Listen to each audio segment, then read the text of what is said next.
Breaking news చూస్తున్నాం. గిరిజన మంత్రి సొంత నియోజకవర్గంలో గిరిజనులకు కష్టాలు తప్పడం లేదు. ఎన్ని ప్రభుత్వాలు మారినా ఆగని డోలిమోతలు, మౌలిక వసతులకు నోచుకొని గిరిపుత్రుల బాధ వర్ణనాతీతం.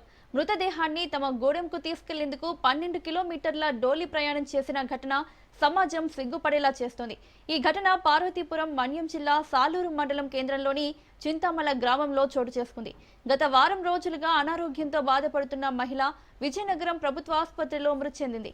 అక్కడ నుండి బాడీని అంబులెన్స్ ద్వారా చింతామలకు తరలించేందుకు కుటుంబ సభ్యులు సన్నద్ధమయ్యారు. కానీ రహదారి సౌకర్యం లేకపోవడంతో సుమారు 12 కిలోమీటర్ల దూరంలో అంబులెన్స్ డ్రైవర్ వదిలి వెళ్లిపోయాడు.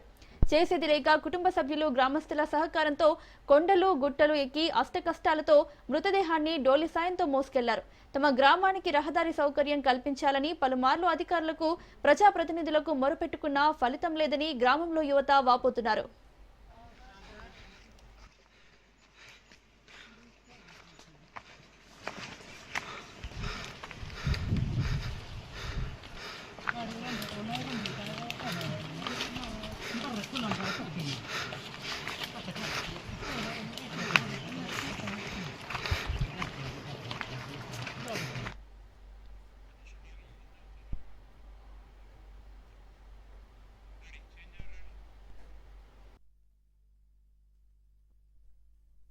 చింతమల గ్రామము నెల్లెక్క జుణిగి అనే ఆమె ఈరోజు చనిపోవడం అనేది జరిగింది.